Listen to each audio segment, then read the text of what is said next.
más importante de la historia en términos turísticos. Sociedad. Avanzan las pruebas de la vacuna argentina contra el COVID-19.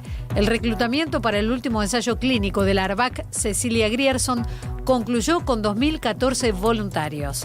De esta manera marcó un hito en el proyecto, ya que nunca una vacuna desarrollada en el país había llegado tan lejos, informó la Escuela de Biotecnología y Nanotecnologías de la Universidad Nacional de San Martín.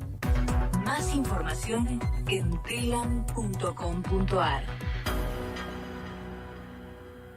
Telam Digital. Información en tiempo real. En telam.com.ar. Toda la información que necesitas. Nuestra maestra Eve de Bonafini. En Caput Nos enseñó a pelear. pasan cosas. Amado Vudú. ¿Quién puede decir que nuestra democracia tiene padre cuando en realidad lo que tiene es madres? Las madres de nuestra democracia son las madres de la Plaza de Mayo, la madre de nuestra democracia es Eve de Bonafini. Ningún padre. Dora Barrancos. Ella era muy barroca. Creo que había una onda, una ternura. Ulises Gorini. No era políticamente incorrecta, era plebeya, hablando de los otros modales, de ese correr los límites de lo posible, de lo que se podía decir, de lo que se podía hacer. Era una profunda revolucionaria. ¡Eve de Bonafini! ¡Presente! ¡Ahora! ¡Y siempre! Radio Caput. Eve le dio mucho amor a Radio Caput. Esas cosas. Radiocaput.com. Estás conectado. Estás en Caput. Lo incomprendido, lo naturalizado, la psicología y la literatura puestas en diálogo. Vivir de mentes. Pequeñas lecturas de la realidad. La psicología y la literatura puestas en diálogo. Vivir de mentes. Los jueves a las 7 de la tarde. En Caput.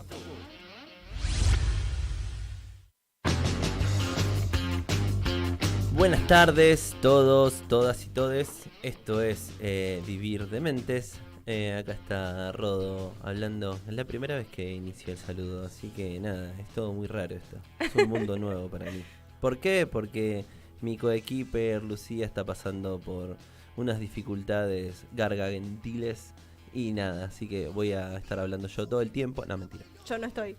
No, pero nada, entonces, aparte estaba bueno porque es la primera vez que inicio, así que quería ver también qué onda. ¿Qué se sentía? ¿Qué se siente? ¿Qué se siente? ¿Sentís poder? Ah, ya sé por qué lo haces y no me decís hacemos uno y uno, porque acá sentís que iniciás todo y decís como estás en un segundo plano, entonces yo puedo saludarte o no, puedo decir a mi lado Lucía. O Hola. como el otro día que tardaste como una hora en presentarme, pero está bien. Lucía, ¿cómo estás? Ay, hola, ¿cómo estás? Muy bien, muy bien. Yo sí, bien, ¿vos? Acá andamos. Ah, muy bien. Sobreviviendo. Claro, ahora que te di el pie podés hablar, eso es lo que tiene el que presenta, ¿ves? Tiene ese poder. Y también de decir que nos pueden escuchar por la web, que es radiocaput.com, el canal de YouTube es Radio Caput, desde el celular bajate la aplicación. En Spotify estamos como Radio Cut.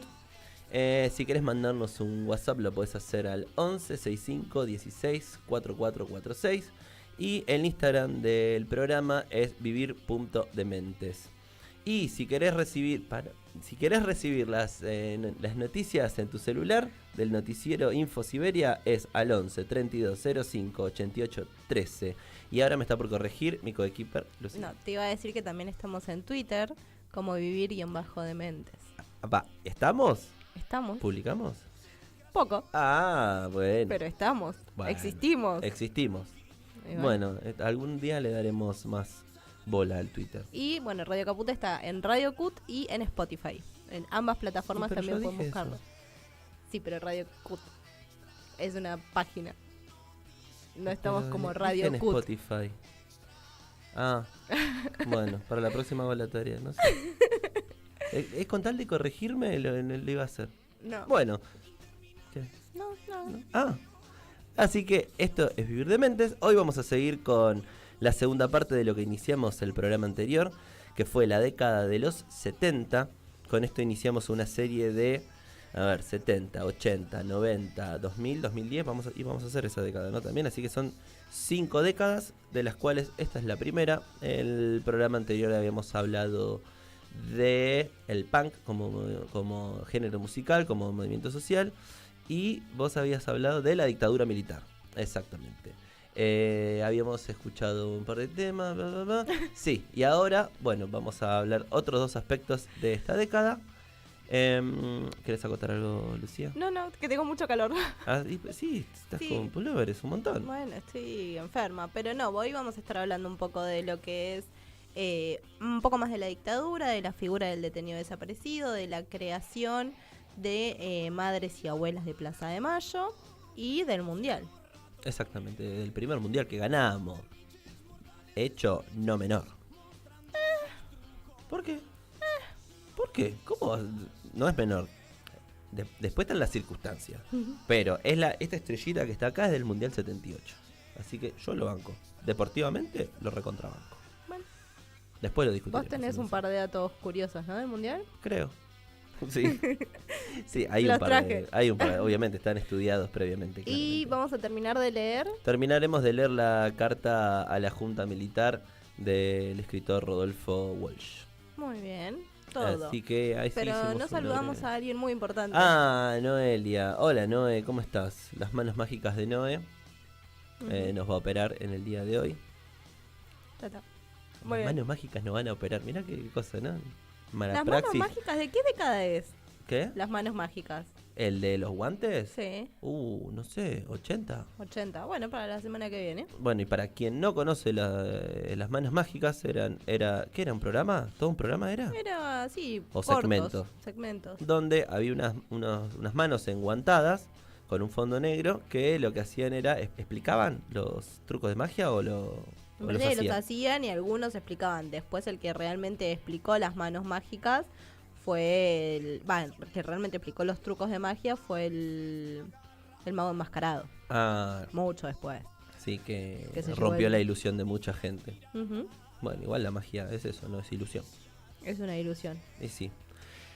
Vamos con la primer corte musical. Vamos, no me dejaste presentarlo, pero sí, vamos. El twist del Mono Liso de Mariela Walsh. Adelante. Saben lo que hizo el famoso Mono Liso a la orilla de una zanja. Caso vivo una naranja, qué coraje, qué valor. Aunque se olvidó el cuchillo en el dulce de membrillo, la casó con tenedor. La naranja se pasea de la sala al comedor. No me tire con cuchillo, tírame con tenedor. A la hora de la cena, la naranja le dio pena. Fue tan bueno Mono Liso que de postre no la quiso. El valiente cazador ordenó a su comitiva que se la guardaran viva en el refrigerador. La naranja se pasea de la sala al comedor. No me tires con cuchillo, tírame con tenedor. Mono Liso en la cocina, con una paciencia china, la tomaba día a día. La naranja no aprendía. Mono Liso con rigor al fin la empujó un poquito y dio su primer pasito. La naranja sin error. La naranja se pasea de la sala al comedor. No me tires con cuchillo, tírame con tenedor. La naranja Mono Liso la mostraba por el piso. Otra vez de visita la llevaba en su jaulita, pero un día entró un ladrón. ¿Se imagina lo que hizo? El valiente Mono Liso dijo, ¡ay, qué papelón! La naranja se pasea de la sala al comedor.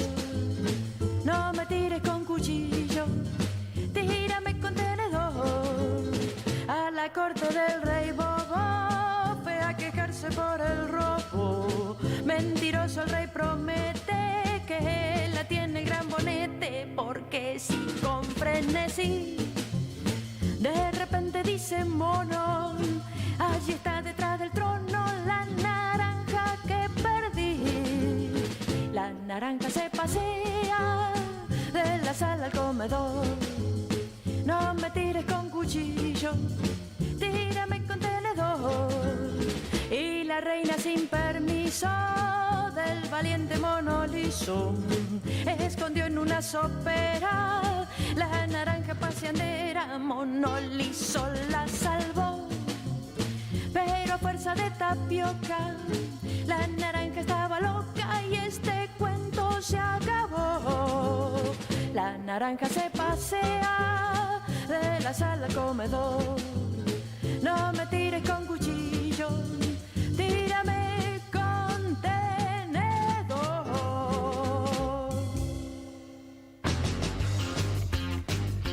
Estamos acá en Vivir Dementes. Y bueno, vamos a pasar a la primera sección del programa, que está a cargo acá de Lucía, que nos va a hablar un poco de Madres. las abuelas y madres de Plaza de Mayo.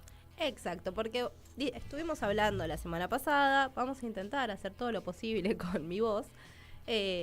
La semana pasada estuvimos hablando de la dictadura, ese plan sistemático, ese plan de reorganización que se instaló con el gobierno de facto, que creó la figura del detenido desaparecido, que en el primer instante fue algo que se fue construyendo, no es lo que significa hoy en día. En ese momento la incertidumbre generaba un montón de emociones y sensaciones que no se conocían. Había un estado de sitio que se había decretado el día que asumió Isabel Perón, que se mantuvo hasta la vuelta de la democracia, casi 10 años de estado de sitio en la Argentina.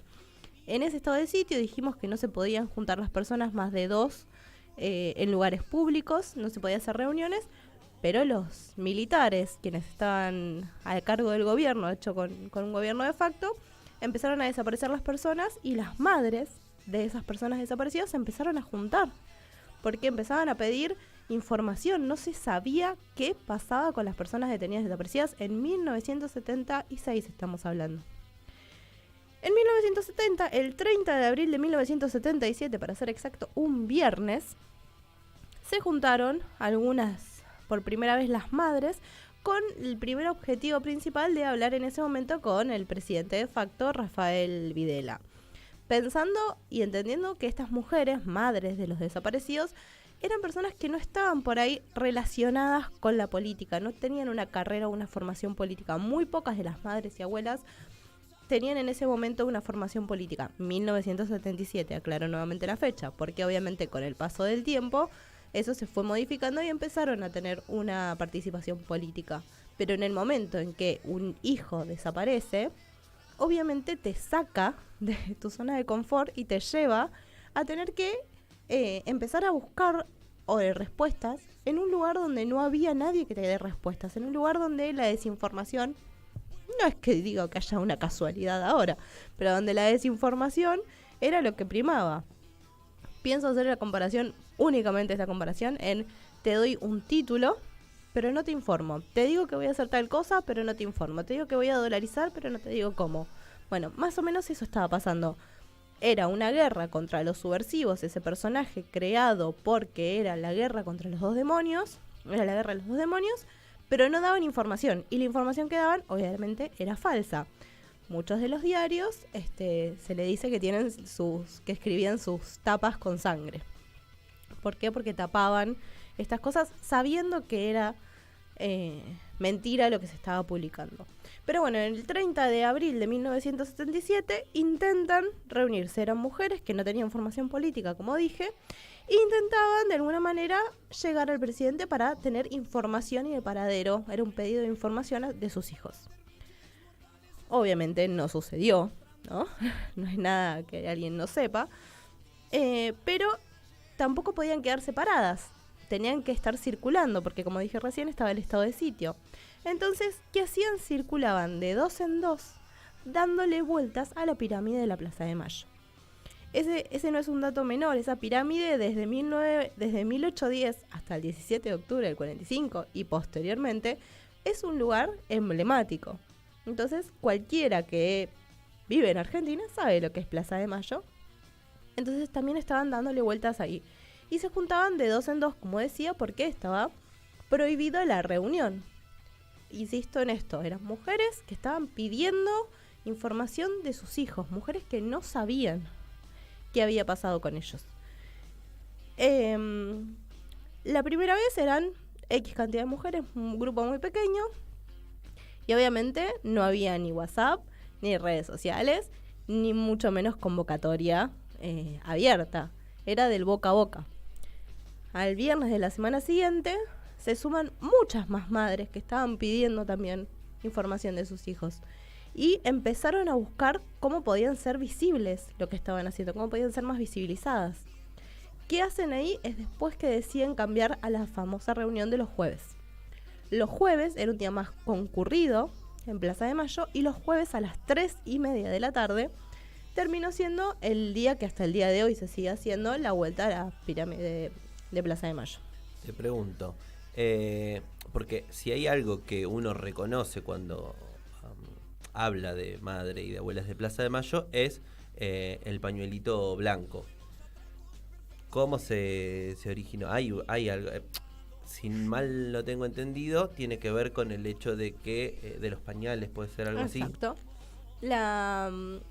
El pañuelo blanco de las madres y de las abuelas tiene que ver con esta tela que se ponían en un inicio, que eran los pañales de tela de sus hijos. Posteriormente, después está que se les bordó el nombre de los hijos, y como un emblema, digamos, como un símbolo. Pero inicialmente era el pañal de tela de sus hijos, que se lo ponían para poder ser identificadas. Porque, ¿qué pasa? Como dije antes, estábamos en gobierno de facto. No podían salir a decir ellas que estaban buscando a sus hijos. De hecho, no me quiero adelantar, pero algo desencadenó 2 años después, 1 año después de esto, que puedan tener una sede. Pero ya voy a eso. Se ponen el pañuelo para poder ser identificadas. En octubre se juntaron en el Parque Pereira Iraola, y como no podían, de alguna manera, insisto en esto, decir que se estaban juntando para hacer preguntas por sus hijos, dijeron que era una fiesta de retiro y llevaron todas flores. Se hicieron comisiones en ese momento, octubre del 77 estoy hablando, y en esas comisiones se decidió hacer, digamos, subsedes, por decirlo de alguna manera, para poder abarcar todo el territorio argentino, porque el golpe de Estado fue en toda la Argentina.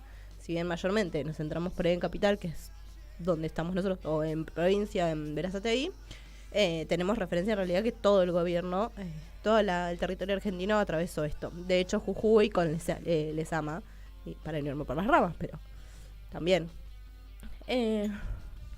Bueno, y entonces en octubre se hizo este retiro en Iraola, y posteriormente, en diciembre, presentaron en el diario La Nación, increíblemente, el 10 de diciembre presentaron una solicitada para pedir información en un diario de tirada importante en ese momento. Pero 2 días antes es el famoso hecho de la desaparición de 12 personas entre el 8 y el 10 de diciembre, que fueron los entregados por Astiz. ¿Sí? Donde están las monjas francesas, donde se pierde a Azucena Villaflor, y fueron llevados a la ex-ESMA. Para poder ubicar, Astiz es alguien que se infiltró y terminó entregando a las monjas francesas, a 3 madres de Plaza de Mayo y a otras personas que terminaron siendo detenidas desaparecidas. Todo esto, las madres seguían preguntando y pidiendo por sus hijos, y después también aparece que sus hijos o las parejas de sus hijos detenidos, desaparecidos, estaban embarazadas. Entonces ya empiezan a calcular, y bueno, estaba de tantos meses, ya tiene que haber nacido. Sabían que nacían los bebés, pero no sabían qué pasaba. El plan sistemático de robo de bebés que hizo la dictadura también viene a este caso. Y me parece interesante pensar cómo hoy por hoy uno, cuando ve una noticia de alguien que desaparece y todo, y la angustia que genera y eso, me imagino en esa época donde no había ni forma de difundir, o redes sociales como hay hoy, y también que ni la justicia no hacía absolutamente nada. Entonces pensar en que cualquier tipo de de pedido de ayuda era muy negado desde las autoridades mismas. O sea, si querías ir a averiguar en la policía o alguna otra entidad, no había nada. Entonces, o sea, hoy pensándolo, haciendo la contraposición que no, y que uno puede mandar la foto por redes sociales y bueno, y todo eso, y la angustia que uno ve en los familiares, me imagino esa época donde directamente no se podía acudir a ningún lado. No se podía acudir a ningún lado, y de hecho tengo para leerte las palabras del presidente de facto que dijo referido a los detenidos desaparecidos, que ahora te las voy a buscar. Eso cuando hablaba, hay una conferencia que está el video donde le preguntan por un escritor, no me acuerdo ahora el nombre, pero un periodista le pregunta por un amigo, y ahí es donde donde Videla dice esa famosa frase. Esa famosa frase que termina instalando lo que es posteriormente la figura y el significado del detenido desaparecido, porque se termina instalando posteriormente, pero ahí es donde empieza a aparecer. Obviamente ahora que la quiero buscar no la encuentro, pero te quiero decir dos cositas antes de irme de tema. Una que nos dice María es que ellas empezaron a circular bien, como estábamos diciendo, por el estado de sitio, y la palabra circulen. No se dieron cuenta que cuando le dijeron circulen, que no se podían quedar quietas, ahí pusieron en marcha una maquinaria que lucha por los derechos humanos y hasta el día de hoy.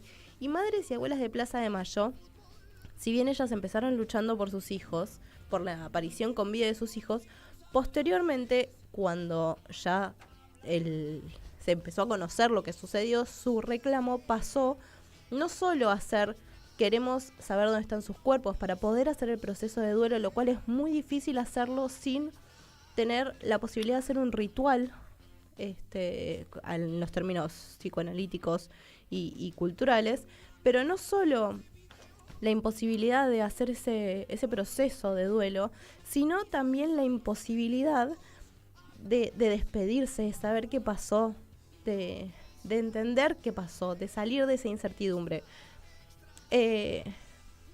Me fui de tema y no me acuerdo dónde iba. Estabas buscando primero lo que era... estaban con el circulen, ahí está, perdón. Con el circulen. Le dijeron circulen y crearon esta maquinaria, como decía, de empezar a caminar y a buscar primero el cuerpo de sus hijos y después por pedir justicia, por pedir saber, por pedir por sus nietos, por pedir por entender qué sucedió y sobre todo por el castigo a quienes fueron responsables de ese genocidio, porque hay que decirlo con todas las palabras, lo que sucedió en el gobierno de facto del proceso de reorganización fue un genocidio, ya lo dijo Néstor Kirchner.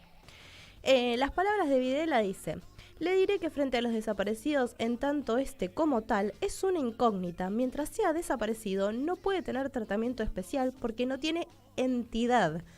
No está muerto ni vivo, está desaparecido. Y esto fue dicho en la conferencia de prensa que hizo Jorge Rafael Videla en 1979, luego de una misión de la Comisión Iberoamericana de Derechos Humanos. ¿Por qué es importante esto? Porque en el 78, en el Mundial, las madres, mediante un medio holandés que vinieron a cubrir el Mundial, pudieron pedir que necesitaban información de sus hijos que no sabían. Cualquiera que tiene hoy más de 20 años ha visto, porque es un recorte que se usa en todas las conmemoraciones del 24 de marzo, a las madres pidiendo información por sus hijos, y en cuanto lo pensamos se nos viene esa imagen de ese video y el tono de esa madre pidiendo por sus hijos. Y las madres empezaron a circular y crearon un caminar que hasta el día de hoy, y gracias a que muchos jóvenes se comprometieron con la política, no frena. Muy bien, muy claro todo al respecto. ¿Estás bien? Voy a morir ahora. ¿Tu garganta bien? Ahí está tu garganta. Bueno, creo que queda bastante claro quiénes son las madres y abuelas de Plaza de Mayo. Y recorté un montón porque no me da la voz. Obvio, pero me parece que son personajes importantes dentro de lo que es la cultura popular, de todo lo que es nuestra historia. Pasaron a tener una entidad muy importante. Creo que hoy por hoy, a nivel incluso internacional, son reconocidas. De hecho, después del Mundial, justamente, madres de Holanda hicieron una donación para que las madres puedan tener su primer sede para que en esa sede se puedan juntar. Y en el 79 se hizo la Asociación Madres de Plaza de Mayo, que posteriormente se hizo la división entre línea fundadora dentro de Madres de Plaza de Mayo, pero bueno, luchan por lo mismo, algunas luchan desde distintas posturas, pero las madres y las abuelas de Plaza de Mayo son emblemas, o sea, no se puede pensar por ahí a la sociedad argentina sin ellas, sin esa idea de compromiso, personas que no sabían o no tenían formación política, que decidieron dejar todo y salir a luchar por encontrar a sus hijos y después porque por el mundo que sus hijos quisieron se siga o se pueda continuar para retomar la lucha de sus hijos. Entonces me parece que son como un emblema. De hecho, bueno, la cocina de Caput se llama Eve de Bonafini. Claro, incluso pensándolo, o sea, es tan actual, incluso hasta el día de hoy, que se siguen encontrando nietos, 133 nietos. 133, una banda, me quedé en el tiempo. Pero bueno, es importante todo este accionar porque justamente lo que permite es que mucha gente conozca su identidad y que gente que fue borrado su pasado pueda acceder a esa información. Bueno. Una cosita más que me estoy quedando por fuera, pero sé que me extendí más de lo que pensábamos. El 30 de agosto, ayer, es el Día Internacional de las Víctimas de desaparición forzada. Pero nada, quería como también decir esto porque es importante entender que no solo es el 24 de marzo, Día de la Memoria, Verdad y Justicia, sino que, bueno, el 30 de agosto a las víctimas de desaparición forzada son personas que son reconocidas incluso a nivel internacional ya este día. Exactamente. Bueno, vamos con un temita, vamos con el tema Anarchy in the UK de los Sex Pistols.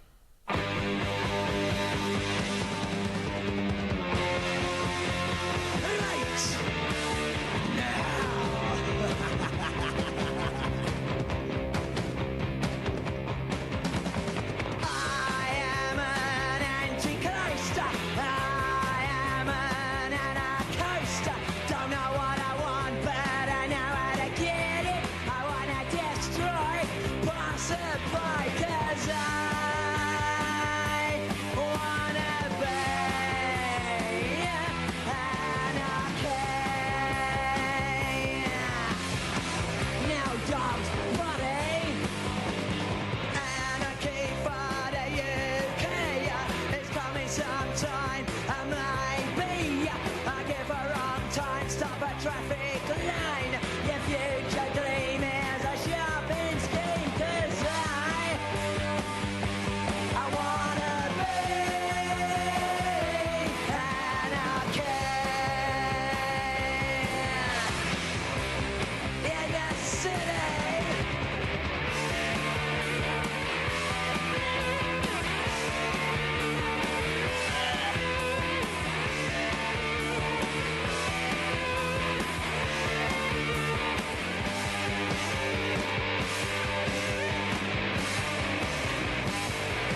5, 4, 3, 2, 1. ¿No quieren? Mate.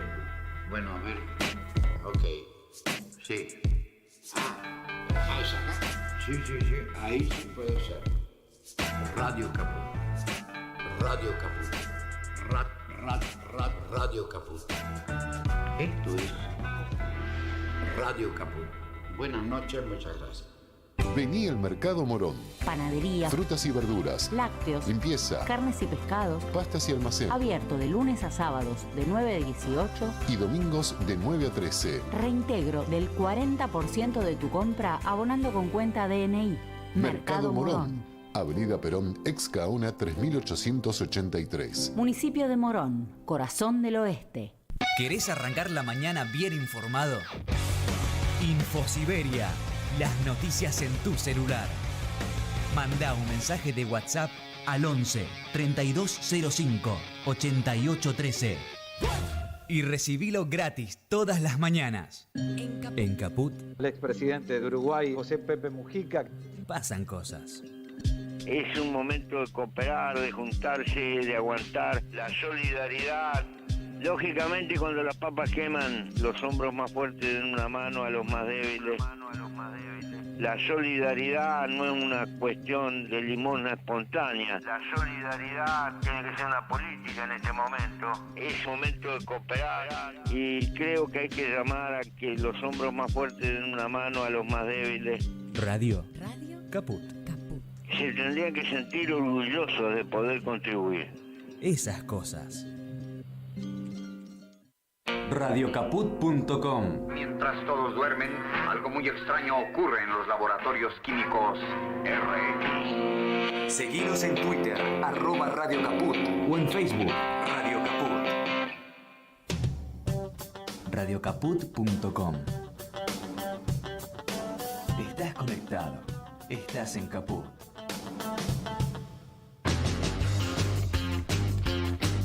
Volvemos a vivir dementes y seguimos con esta década mundial, porque no solo hablamos desde el plano nacional, sino que también lo hicimos el plano internacional, como fue el tema de la música el programa pasado.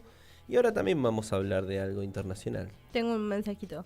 María nos dice que, con esta voz que ya no puede más, solo había algo más peligroso que militar en los 70, era militar políticamente y estudiar.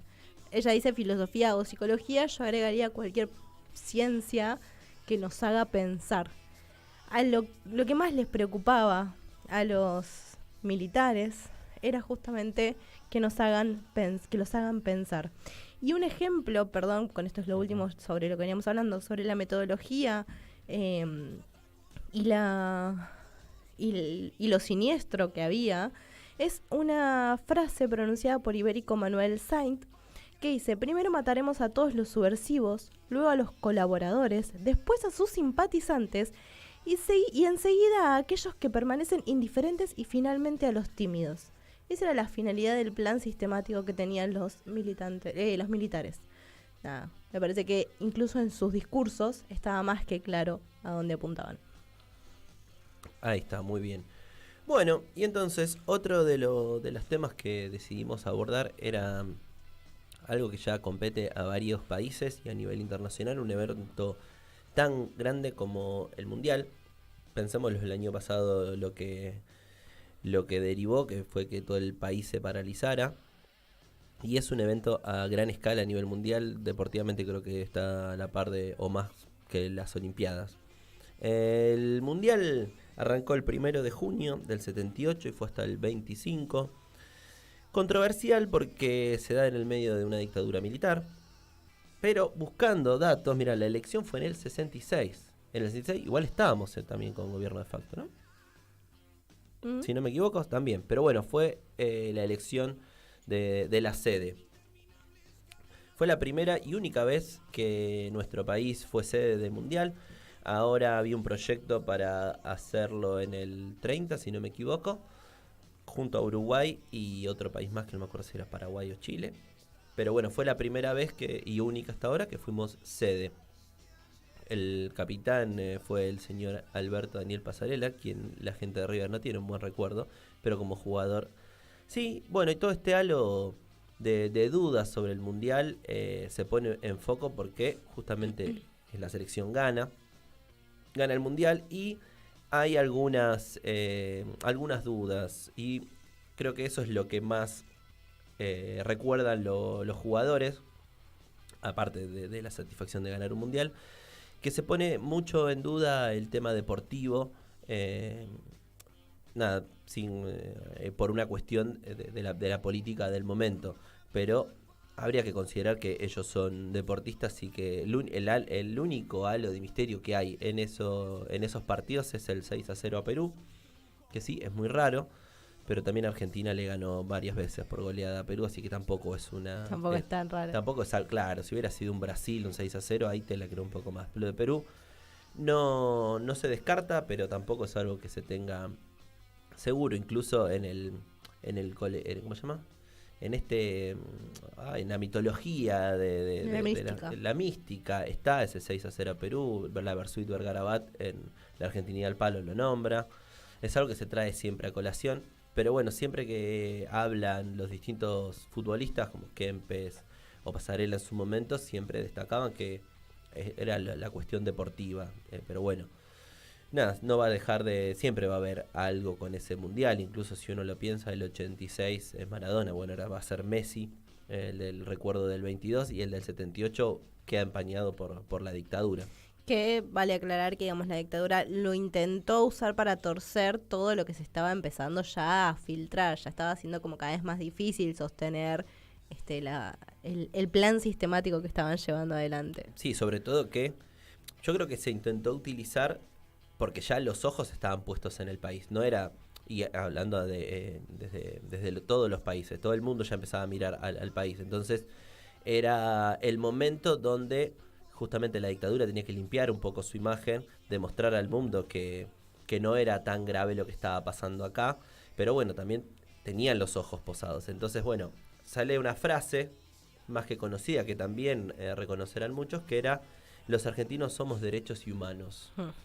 Una frase nefasta que termina siendo un poco como lo que dice Chomsky, esos eslóganes vacíos de lo que uno no puede ni estar a favor ni en contra en ese sentido, porque decís, está mezclando los derechos humanos con el tema de ser argentino y es como rara, o sea, incluso para analizar es rara la frase, porque ¿qué quiere decir los argentinos somos derechos y humanos? Capaz quiso decir de derecha.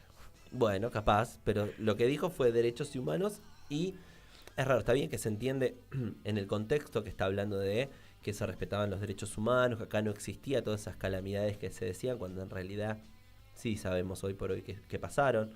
Hay algunas curiosidades, como por ejemplo, y algunos mitos de Johan Cruyff, que era uno de los estandartes de esa Holanda, que llegaría a la final y que perdería con Argentina, que no vino en realidad, porque estamos hablando de acá, no vino a jugar el Mundial. Y el mito dice que no vino porque estaba en contra de la dictadura y que no podía soportar, cuando en realidad no es así. En una nota explica que un tiempo antes del Mundial había tenido un inconveniente donde secuestraron a la mujer y a los hijos, poco antes del Mundial. Entonces él dice que en ese contexto, con todo lo que había pasado y todo, sentía que no correspondía ir al Mundial y no va por eso. O sea que no hay una razón de estar en contra de la dictadura. Después también se dice que Holanda no fue a recibir la medalla del segundo puesto por estar en contra de la dictadura, cuando tampoco es cierto. En realidad se enojaron con las demoras que había por parte del equipo argentino, que lo veían como algo adrede, cuando no era así. Y yo lo pienso en paralelo pensándolo en River, ¿no? Siempre lo pienso en esa en esa lógica. Exacto. En el 2015, cuando jugamos la final contra Tigres de México, se hizo esperar al equipo de México justamente ¿para qué? Para que el espectáculo, para que la gente gritando le generara ese miedo, ese nerviosismo.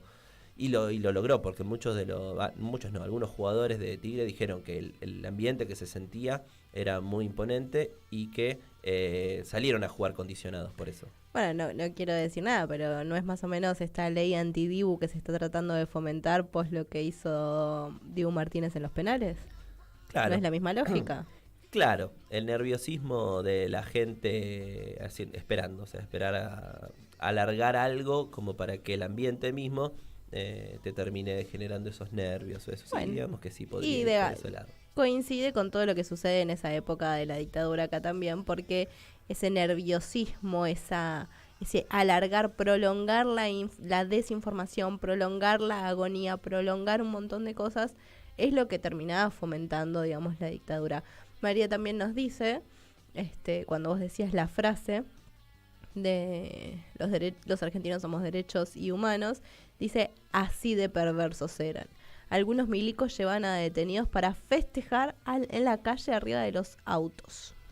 Y uno de los textos que habíamos leído, que era el que nos salta, es un holandés, que lo habíamos leído cuando hablábamos también de dictadura, justamente lo que reflejaba era eso, cómo la ESMA, la ex ESMA, está a unas cuadras de la cancha de River.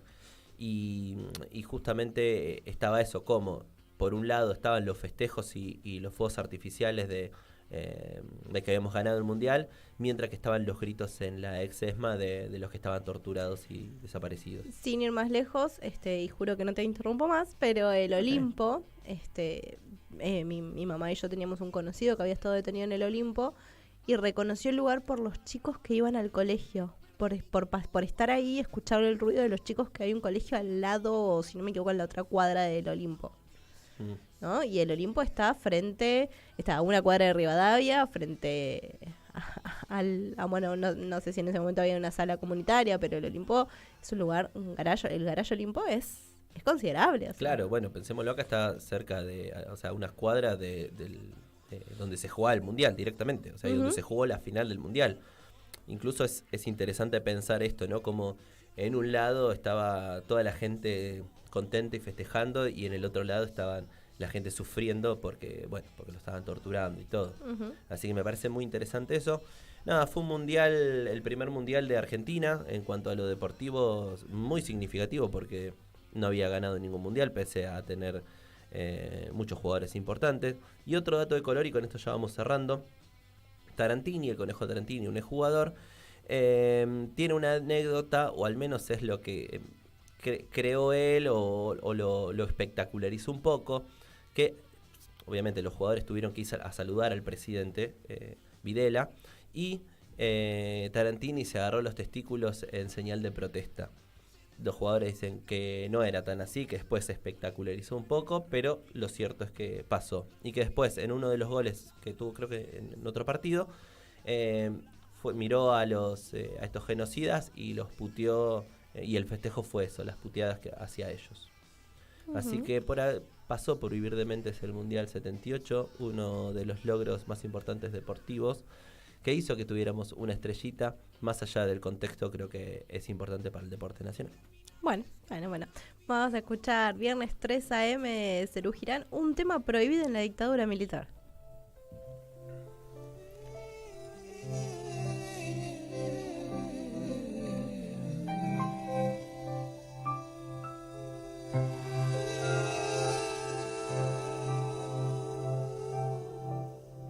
La fiebre de un sábado azul y un domingo sin tristezas, esquivas a tu corazón y destrozas tu cabeza, y en tu voz solo un pálido adiós, y el reloj en tu puño marcó las 3. El sueño de un sol y de un mar y una vida peligrosa, cambiando lo amargo por miel y la gris ciudad por rosa, te hace bien tanto como hace mal, te hace odiar tanto como querer,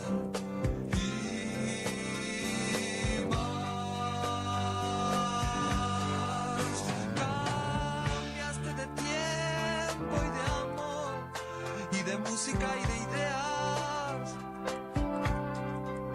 Cambiaste de sexo y de Dios, de color y de frontera, pero en sí nada más cambiará. Y un sensual abandono vendrá. Y el fin. Y te va a hacer caño a tu sien, apretando bien las muelas. Y cierras los ojos y ves todo el mar en primavera. Bam, bam, bam.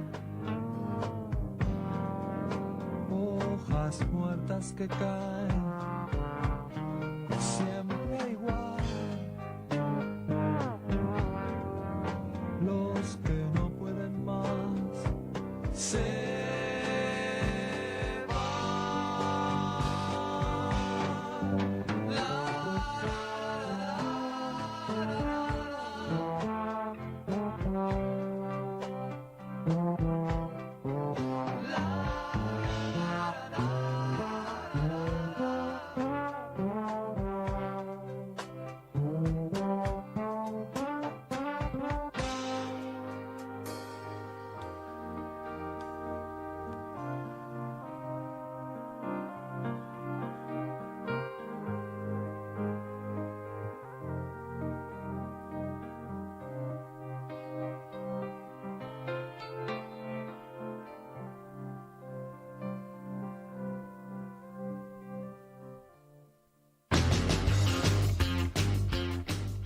Seguimos en la última tanda de Vivir Dementes.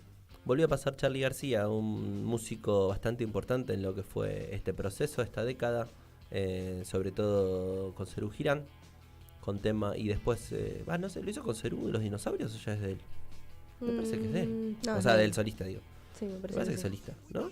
Pero bueno, más que importante el aporte que le dio García a esta década, sobre todo en los 70 y los 80 también, porque va a ser el principio de su etapa solista, una etapa que a mí me interesa bastante. Y bueno, justamente es una década en la que vamos a hablar el programa que viene, que son los 80. Exacto, bueno, ¿y la encuesta cómo resultó? La encuesta, porque estamos haciendo una encuesta, que no lo dijimos al principio, tendría que haberlo dicho al principio, mirá, ahí está, me da culpa. Hicimos una encuesta en Vivir.dementes que preguntábamos si la 70 era una buena década. Cada semana vamos a iniciar esta encuesta a ver cuál es la década ganadora entre 70, 80, 90, 2000, 2010. Uh-huh. En realidad hay 50% y 50%, pero hubo un fe de ratas de la persona que votó que dijo que... Digo no. Dijo. Entonces se equivocó, hizo el famoso uy, y Ups. se equivocó. Así que hizo la fe de rata, así que sería un 75% de que 75 no, 25 sí. Todavía tienen tiempo de ir hay votando. tiempo de votar hasta mañana. Antes de pasar a la lectura, vamos a saludar. De mi parte saludo a Checho, a Sergio que está escuchando ahí, así que un gran abrazo. Uh-huh. María siempre atenta y nos fue mandando mensajitos durante el programa. Y aquellos que están ahí escuchando... Y no se animan a escribirnos por tímidos. Exacto. O para los que lo escuchan en diferido, en otro día también les mandamos saludos. O sea, si lo estás escuchando esto el viernes a las 2 de la mañana y en pleno cachengue, también te mandamos saludos. Y ahí esa persona ya sabe que el cuerpo lo sabe, ¿no? Como tu cuerpo lo sabe, que viene pegadito a nosotros. Ah, mira cómo la tiraste. Y yo te engancho las cosas. Claro, ves porque justo corrí, mira, di vuelta a la hoja y sí lo tenía ahí. Tenés razón. Así que ahora, después de nosotros, viene Tu Cuerpo Lo Sabe. Esto fue Vivir Dementes. Vamos a hacer ahora la lectura. Noelia nos estuvo operando. Lucía Eva acá. Rodo Ramón acá. Y esto es Carta Abierta a la Junta Militar de Rodolfo Walsh. Entre 1.500 y 3.000 personas han sido masacradas en secreto después que ustedes prohibieron informar sobre hallazgos de cadáveres que en algunos casos han trascendido, sin embargo, por afectar a otros países, por su magnitud genocida o por el espanto provocado entre sus propias fuerzas.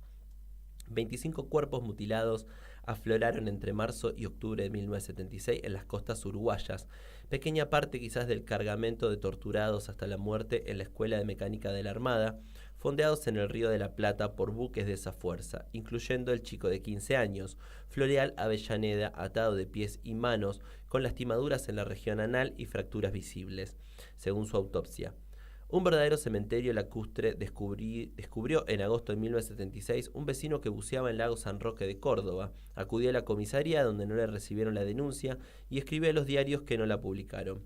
34 cadáveres en Buenos Aires entre el 3 y el 9 de abril de 1976, 8 en San Telmo el 4 de julio, 10 en Río Luján el 9 de octubre, sirven de marco a las masacres del 20 de agosto que apilaron 30 muertos a 15 kilómetros de Campo de Mayo y 17 en Lomas de Zamora.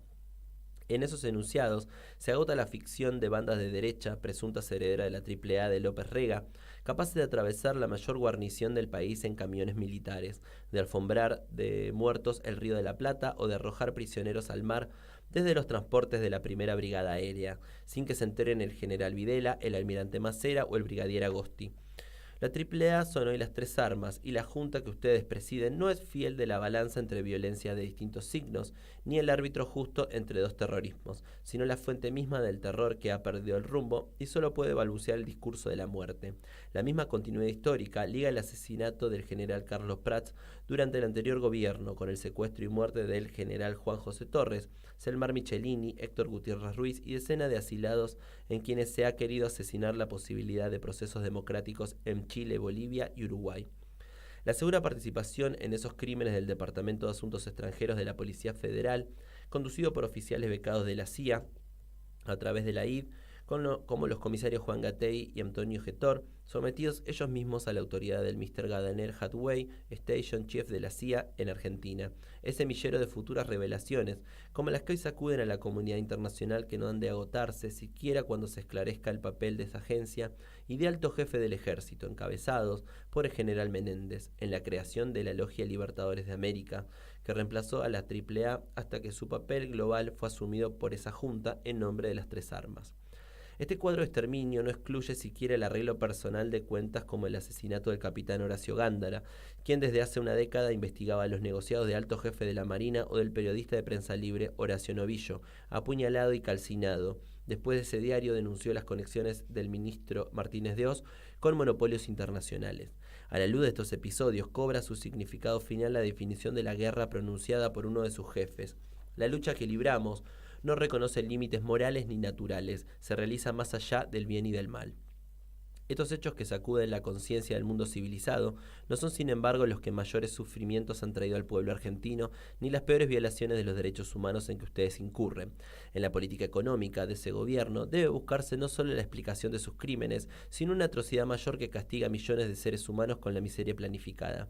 En un año han reducido ustedes el salario real de los trabajadores al 40%, disminuido su participación en el ingreso nacional al 30%, elevado de 6 a 18 horas la jornada de labor que necesita un obrero para pagar la canasta familiar, resucitando así formas de trabajo forzado que no persisten ni en los últimos reductos coloniales, congelando salarios a culatazos mientras los precios suben en las puntas de las bayonetas, aboliendo toda forma de reclamación colectiva, prohibiendo asambleas y comisiones internas, alargando horarios, elevando la desocupación al récord del 9%, prometiendo aumentarla con 300.000 nuevos despidos. Han retrotraído las relaciones de producción a los comienzos de la era industrial, y cuando los trabajadores han querido protestar, los han calificado de subversivos, secuestrando cuerpos enteros de delegados que en algunos casos aparecieron muertos y en otros no aparecieron. Los resultados de esa política han sido fulminantes. En este primer año de gobierno, el consumo de alimentos ha disminuido el 40%, el de la ropa más del 50%, el de medicinas ha desaparecido prácticamente de las capas populares. Ya hay zonas de Gran Buenos Aires donde la mortalidad infantil superó el 30%, cifra que nos iguala con Rhodesia, Dahomey o las Guayanas. Enfermedades como la diarrea estival, la parasitosis y hasta la rabia, en que las cifras trepan hacia marcas mundiales o las superan, como si esas fueran metas deseadas, buscadas, y han reducido ustedes el presupuesto de la salud pública pública a menos de un tercio de los gastos militares, suprimiendo hasta los hospitales gratuitos, mientras centenares de médicos, profesionales y técnicos se suman al éxodo provocado por el terror, los bajos sueldos o la racionalización. Basta andar unas horas por el Gran Buenos Aires para comprobar la rapidez con que semejante política la convirtió en una villa miseria de 10 millones de habitantes, ciudades a media luz, barrios enteros sin agua porque las industrias monopólicas saquean las napas subterráneas, millares de cuadras convertidas en un solo bache, porque ustedes solo pavimentan los barrios militares y adornan la Plaza de Mayo, el río más grande del mundo contaminado en todas sus playas porque los socios del ministro Martínez de Oz arrojan en él sus residuos industriales y la única medida de gobierno que ustedes han tomado es prohibir a la gente que se bañe. Hacemos una elipsis y vamos al final. Estas son las reflexiones que en el primer aniversario de su infausto gobierno han querido hacer llegar a los miembros de esta junta, sin esperanza de ser escuchado, con la certeza de ser perseguido, pero fiel al compromiso que asumí hace mucho tiempo de dar testimonio en momentos difíciles. Rodolfo Walsh, Buenos Aires, 24 de marzo de 1977. Y cerramos con Alucinarte sin identidad, y esto fue Vivir Dementes en el éter de Caput.